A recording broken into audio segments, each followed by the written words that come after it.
Freeze के अंदर की सभी ट्रे को बाहर निकालकर 8 साल के एक बच्चे की लाश को पन्नी में लपेटने के बाद फ्रीज में ठूसा गया था। जब पुलिस उस कमरे में पहुंची और तलाशी के दौरान फ्रीज को खोला गया तो आगे का मंजर को देखकर सब कोई हैरान था।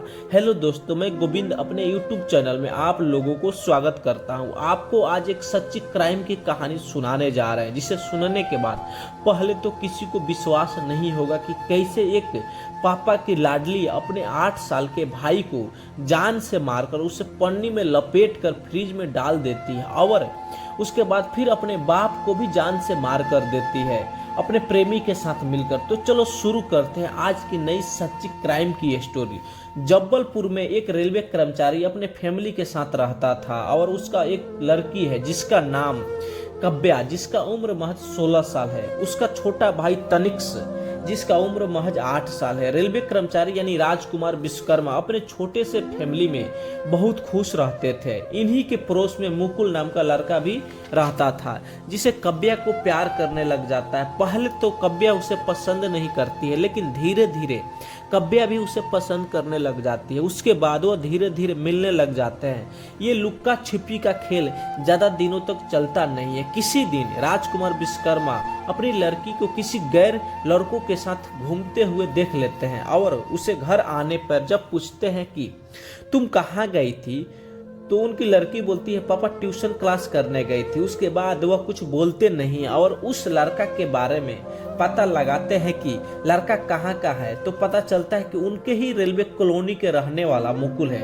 अब वह सब कुछ जान चुके थे। उसके बाद इधर कव्या भी फोन से मुकुल से बात करती रहती थी जब भी उसको मौका मिलता था। एक दिन की बात है, जब कव्या फोन से मुकुल से जब बात कर रही थी तभी उसके पिता आ जाते हैं। फोन लेकर पूछने लग जाते हैं कि लड़का कौन है जिसे तुम बात करती है। उसके बाद वह कव्या को बहुत ज्यादा फटकार लगाते हैं और मार पीट कर उसको दबाव में डालकर कव्या को डरा धमकाकर उसे रेलवे थाना में ही झूठी कहानी बनाकर मुकुल को वह जेल से डाल देते हैं। और इधर यानी राजकुमार विश्वकर्मा अपनी बेटी को पिपरिया अपने भाई के साथ भेज देते हैं ताकि वो दोनों एक दूसरे से बात करना मिलना जुलना बंद कर दें। इधर मुकुल जब 6 महीना जेल से गुजारने के बाद जब वो घर आता है तो कव्या का कुछ आता पता नहीं चलता है कि कव्या कहाँ है या कहाँ नहीं है।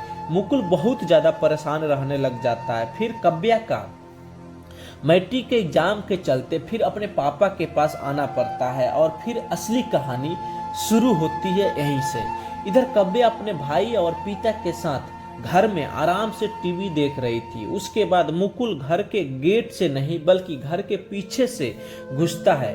रेलवे कर्मचारी यानी राजकुमार विश्वकर्मा के घर में वो गैस कट्टर से काट कर एंट्री करता है और बारी बारी से पहले तो राजकुमार विश्वकर्मा को कत्ल करता है और उसके बाद कव्या के भाई को कत्ल करने के बाद फ्रिज में से ट्रे को हटाकर उसको फ्रिज में डाल देता है। और ये सब मंजर कव्या के सामने होता है और लूटे घर खून ही खून बहता है। फिर उसके बाद कव्या अपने सौतेली बहन के पास मैसेज करती है कि पता नहीं कैसे पिताजी और भाई को तनिक्स का कोई किस्मत से वो किसी काम में बिजी थी, इसीलिए वो मैसेज को 4 घंटा बाद देखती है। और देखने के बाद पहले तो वो खुद चौंक जाती है और फिर उसे कुछ समझ में नहीं आ रहा था कि वो क्या करे और क्या नहीं करे। और अपने को वो संभाल कर फिर वह तुरंत अपने पिताजी को खबर देती है।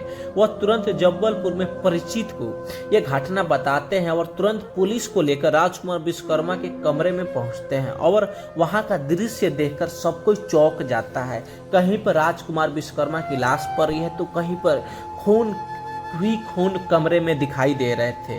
बदकिस्मत से फ्रिज के नजर पर हैंडल पड़ता है कि वहां पर भी खून दिखाई दे रहा था।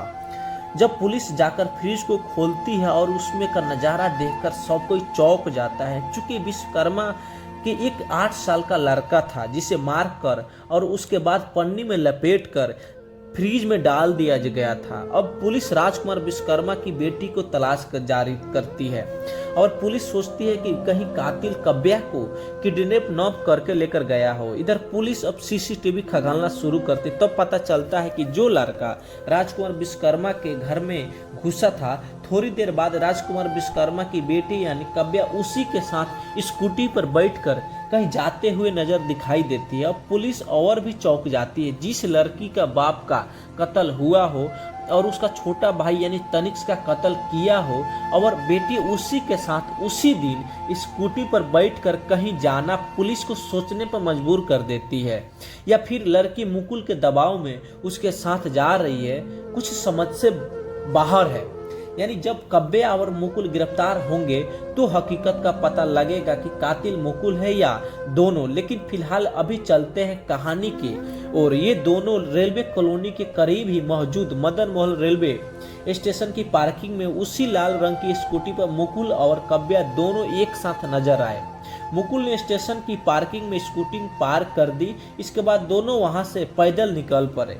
पार्किंग में स्कूटी पार्क करने की इसी तस्वीर से पुलिस ने अंदाजा लगाया कि दोनों किसी ट्रेन से शहर छोड़कर जा रहे होंगे। अब पुलिस ने मदन मोहन रेलवे स्टेशन की सीसीटीवी तस्वीरों को खंगालना शुरू किया। वहां से भी पुलिस को तस्वीरों की शक्ल में दो सबूतें मिलते हैं। दोपहर लगभग 12:59 पर काव्या और वही लड़का मुकुल पहले रेलवे स्टेशन के अंदर दाखिल होते हुए दिखाई देते हैं और फिर एक दूसरे से कैमरे में स्टेशन से बाहर निकलते हुए दिखाई देते हैं। मुश्किल से 2 मिनट की बात थी जब दोनों स्टेशन आए भी और फिर स्टेशन से बाहर भी निकल गए। उनके इस आने और फौरन लौट जाने से ऐसा लगता है कि मानो वो स्टेशन से कोई ट्रेन पकड़ने नहीं आए थे, बस आकर लौट जाने के लिए आए थे। अब पुलिस की टीम रेलवे स्टेशन के आसपास के इलाकों के कैमरे को खंगालती है। पुलिस को फिर कामयाबी मिलती है कि इस बार काव्या और वो लड़का जब्बलपुर के ISBT पर एक कैमरे में नजर आते हैं। दोनों एक पीले रंग की इस बस की तरफ बढ़ते हुए और फिर बस में सवार हो जाते हैं। ये बस जब्बलपुर से कटनी जा रही थी। चूंकि बस कैमरे में कैद हो चुकी थी, लिहाजा अब पुलिस की टीम उस बस को ढूंढने में लग जाती है। बस के ड्राइवर और कंडक्टर से पता चलता है कि वो दोनों कटनी से बहुत पहले आधार ताला में ही उतर गए थे। अब पुलिस आधार ताला से के बस स्टैंड में जानकारी लेती है तो पता चलता है कि दोनों आधार ताला से एक दूसरी बस में रवाना हुए और कटनी से बहुत पहले सिहोरा में उतर गए। पुलिस वहां से एक और बस ली और फिर दोनों कटनी उतर गए। अब सवाल ये है कि जब्बलपुर से 90 किलोमीटर कटनी जाने के लिए दोनों ने 3 बस क्यों बदली? वो जब्बलपुर से सीधे पहली बस से ही कटनी जा सकते थे, लेकिन ऐसा तभी करते हैं जब वो पुलिस को चकमा देने की कोशिश कर रहे होंगे। कहानी का दूसरा पहलू यह है कि सब कुछ अकेले मुकुल ने किया है और किसी मजबूरी के चलते काव्या ने उसका साथ दिया है। यानी काव्या खुद दबाव में थी, ये एक तरह से आजाद होकर भी बंधक थी। लेकिन कहानी के दूसरे पहलू में भी बहुत से झोल है। पिता और भाई की हत्या हो जाए और बेटी उसी कातिल के साथ इधर उधर नजर आए, ये गले नहीं उतरता। जब्बलपुर पुलिस सूत्रों के मुताबिक उन्हें भी कहानी के पहले पहलू यानी इस बात का शक है कि काव्या और मुकुल दोनों ने मिलकर इस कत्ल का अंजाम दिया है।